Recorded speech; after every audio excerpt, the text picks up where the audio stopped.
እንግዲህ አሁን እንዴት አድርገን CSS ኮድ ወይም CSS HTML ገጻችን ላይ እንደምንጨምር እኒ በሶስት መንገድ CSS ኮድ HTML ገጻችን ላይ መጨመር እንችላለን። የመጀመሪያው ኢንላይን ስታይል በመጠቀም ይሆናል። ይህንን ለማድረግ ለምሳሌ ሴክሽን ገጻችንን ስታይል ለመስጠት ከፈለግን እዚህ ሴክሽን መጀመሪያው ላይ መተን ስታይል የሚል አትሪቢዩት እንሰጠዋለን። ይህም አትሪቢዩት ፕሮፐርቲ እና ቫልዩ ይወስዳል።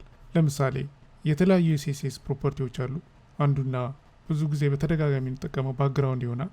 ባክግራውንድ ብለን እዚህ ይህንን ባክግራውንድ ቫልዩ እንስጠው፣ ዋጋ፣ ያም ዋጋ ከለር ይሁን። ለምሳሌ ሬድ ማድረግ እንችላለን በዚህ መልክ እና ይህን ሴቭ አድርገን ብራውዘራችን ላይ ሄደን ብንከፍተው እንግዲህ የአዲስ አበባ የሚለውን ቴክስት ባክግራውንድ ሰጥቶታል ማለት ነው። እንዲሁም ከፈለግን ይህንን ኮመን የሆነ ከለር በተለያዩ መንገድ መስጠት እንችላለን። የመጀመሪያው እንግዲህ እንዳልነው ኮመን የሆኑ ከለሮችን በስማቸው ወይም ሄክሳዴሲማል ቫልዩ መስጠት እንችላለን። ይህን ለማድረግ ሃሽታግ ፈጥረን ለምሳሌ F4 ብንል ይህንን ይሰጠናል። ወይም የቪዥዋል ስቱዲዮ ኮድ ላይ በዚህ መልክ መቀየር እንችላለን እና ይህን ሴቭ ብናደርገው እና ወደ ፔጃችን ብንሄድ እንደምናየው ቴክስቱ ተሸፍኗል። እናም ቴክስቱ እንዲታየን ለምሳሌ ነጭ ወይም ማድረግ ከፈለግ ወይም ኮንትራስት መስጠት ከፈለግ እዚህ ጋር ሴሚኮለን እናደርግና እንደምናየው ሴሚኮለን አለ። ከዛ ሌላ ፕሮፐርቲ መጠቀም እንችላለን ከለር የሚል ከዛ ዋይት ማድረግ እንችላለን። ይህንን ሴቭ አድርገን ወደ ፋየርፎክስ ብንሄድ እና ብናየው እንደምናየው ቴክስቱ ተቀይሯል እና ይህ አንደኛው መንገድ ነው። ይህ የሚባለው ኢንላይን ስታይሊንግ ይባላል። ኢንላይን ስታይል የተባለበት ምክንያቱ ምንድን ነው? ያው ቀጥታ የኤችቲኤምኤል ታጉ ላይ ሄደን ያንን ስታይል ስለምንጨምር ነው። ይህን መንገድ መጠቀም ጥሩ አይደለም። ምክንያቱም ገጻችን የኤችቲኤምኤል ገጻችን በተለቀ ቁጥር ስታይላችንን በየታጉ ላይ ከጨመርን ለማንበብ ይከብደናል። እንዲሁም ገጻችንን ውስብስብ ሊያደርገው ይችላል። ሁለተኛው መንገድ ደግሞ ከመጀመሪያው የሚሻለው መንገድ የስታይል ታግ ሄድ ታጋችን ላይ መጨመር ነው። ይህ ማለት ይህንን ኢንላይን ስታይል እናንሳውናል። አሁን እዚህ ጋር መተን ከሄድ ታግ መጨረሻ ላይ ስታይል ብለን አዲስ ታግ እንከፍታለን። እዚህ ውስጥ ለምሳሌ ባክግራውንድ ብዬ ሬድ ብል አይሰራም። ይህ ምክንያቱ ምንድን ነው?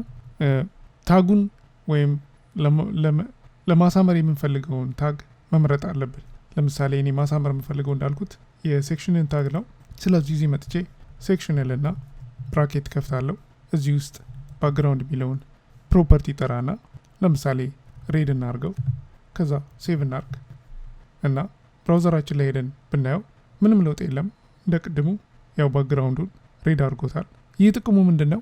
ለምሳሌ ሌላ ሴክሽን አለኝ እንበል እዚህ እና እዚህ ሴክሽን ውስጥ የአዲስ አበባ ሰፈሮች እንበለው እና ይህም ሴክሽን ነው። ሁለቱም አንድ አይነት CSS ስታይል እንዲኖራቸው ብፈልግ ኢንላይን ስታይል ከተጠቀም ሁለቱም ቦታ ሄጄ አንድ አይነት ኮድ መጨመር ነበረብኝ። አሁን ግን ሴክሽን ስታይል እዚህ ጋር ስለሰጠሁት ይህንን ሴቭ ባረገውና ወደ ፋየርፎክስ ብንሄድ እንደምናየው ሁለቱም አንድ አይነት ስታይል ወስደዋል። ይህ ነው ዋናው ጥቅሙ። አንድ ቦታ ብቻ ጽፈ ነው መደጋገም አያስፈልገንም እና ለማንበብ ይቀለናል። ይህ እንግዲህ አንደኛው መንገድ። ሁለተኛው መንገድ ነው ስታይል እንዴት አድርገን HTML ገጻችን ላይ የምንጨምርበት። የሚቀጥለው ደግሞ መንገድ CSS ስታይል የHTML ገጻችን ላይ የምንጨምርበት የራሱ የCSS ፋይል ክሬት በማድረግ ነው። እዚህ ጋር ከኢንዴክስ HTML ፋይል ቀጥዬ አንድ ስታይል ዳት CSS ብዬ CSS ማለት አለብን፣ ምክንያቱም ፋይሉ የCSS ነው። ፋይል ክሬት አድርጋለሁ እና እዚህ ፋይል ውስጥ የCSS ህጎችን ወይም ሩሎችን ወይም ኮዱን እንጨምራለን። እንግዲህ እዚህ ጋር እንዳየነው ይህ የCSS ሩል ነው ወይም ኮድ ነው ወይም ህግ ነው እና ለአሁን ይሄን አንፈልገው።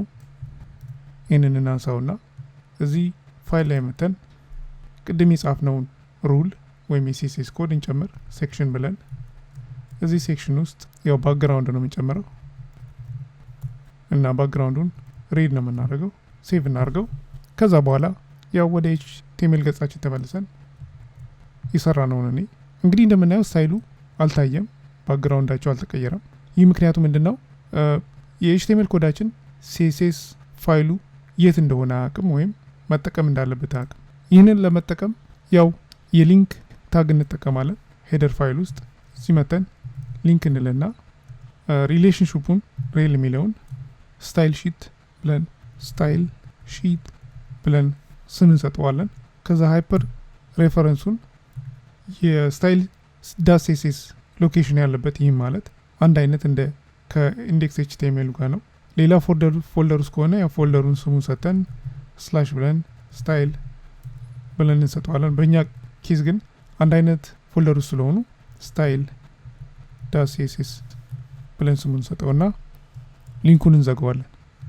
እና አሁን ሴቭ ብናደርገውና ወደ ፋየርፎክስ ብንመለስ እንደምናየው ያ ስታይል በኤችቲኤምኤል ኮዳችን ተነቧል።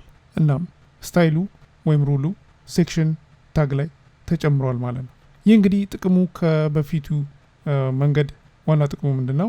የሲኤስኤስ ኮዳችንን ከኤችቲኤምኤል ኮድ ለይቶ ሌላ ገጽ ላይ ወይም ሌላ ፋይል ላይ ያደርግልናል።